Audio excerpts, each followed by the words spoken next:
2026ஆம் ஆண்டு வேர்ல்ட் கப்பில் football world கப்பில் சிறிய நாடுகள்ன்றது பெரிய நாடுகளுக்கு அதிர்ச்சி ஊட்டி கொண்டு வருது. அப்படிப்பட்ட ஒரு நாடோடு தான் கேப் வேர்டோ என்ற நாடு. அந்த நாடை பற்றி உங்களுக்கு தெரியுமா? ஃபீஃபா வேர்ல்ட் கப்பில் தகுதிகான் சுற்றுல லிபியா, மொரிசியஸ், கெமரூன் போன்ற அணிகளுக்கு அடித்து வந்த ஒரு நாடு. வெறுமனே 6 லட்சம் மக்கள் தொகையை கொண்ட மேற்கு ஆப்பிரிக்காவின் ஒரு நாடு. எரிமலை வெடிப்பினூடாக உருவாக்கம் பெற்ற தீவுகள் கொண்ட ஒரு நாடாக காணப்படுது. ப்ளூ சாக்னு சொல்லக்கூடிய ஒரு நாடு. ஸ்பெயினோட நடந்த மேட்ச்சில் முதலாவது மேட்ச்சிலே நாங்கள் பார்த்தோம்னு சொன்னால் அவங்களோட டிஃபென்ஸ் காரணமாக எந்த ஒரு கோலையும் ஸ்பெயின் அணிக்கு போட விடாத ஒரு நாடு. அதனால பெரிய அளவில் உலகளாவிய ரீதியில் சமூக வலைத்தளங்களில் பேசப்படக்கூடிய நாடு. அதே மாதிரி அந்த நாட்டோட கோல் கீப்பர் இந்த மேட்சுக்கு அவருக்கு இன்ஸ்டாகிராம் ஃபாலோவர்ஸ் இருக்கிறாங்க 50,000 பேர் தான் இருக்கிறாங்க.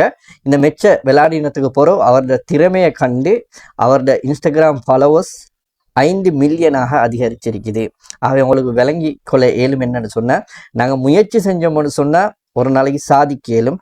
அதே மாதிரி ஒரு சின்ன நாடாக இருந்தாலும் சிறியொரு மக்கள் தொகை கொண்ட நாடாக இருந்தாலும் உலகத்தில் அவங்களோட திறமைகளை காட்டினோம்னு சொன்னால் அந்த நாடை பற்றி அதிகமான மக்கள் புகழுவாங்க, பாராட்டுவாங்க, பேசுவாங்க. எங்களோட நாட்டிலையும் 20 லட்சம் மக்கள் இருக்கிற, ஆனால் நாங்கள் இது மாதிரியான ஒரு விஷயம் செய்கிறோமா என்றது கேள்விக்குறியாக இருக்குது. ஆகவே மேற்கு ஆப்பிரிக்கா இந்த நாடு ஸ்பெயின் அணி உலகத்திலே நாங்கள் பார்த்தோம்னு சொன்னால் 2வது ரேங்க்ல இருக்கக்கூடிய ஒரு அணி தான் ஸ்பெயின் அணி. அதே மாதிரி உலக கப் இன்றைக்கு வெல்லுமென்னு சொல்லி இம்முறை வெல்லுமென்று சொல்றதுல 1வது இடத்துல பிரான்ஸ் இருக்குது, 2வது இடத்துல ஸ்பெயின் இருக்குது. அந்த அணிக்கு அதிர்ச்சி ஊட்டக்கூடிய வகையில திறமையான முறையில அழகான முறையில தடுப்பு காவல் மாதிரி விளையாடின ஒரு அணி தான் இந்த கேப் வேர்டோ என்ற அணி. இது மாதிரியான தகவல்களை நீங்க பெற்றுக்கொள்ள வேண்டும் என்று சொன்னா ஏஜி அசீர் முகமது என்ற யூடியூப் சேனலை சப்ஸ்கிரைப் பண்ணுங்க.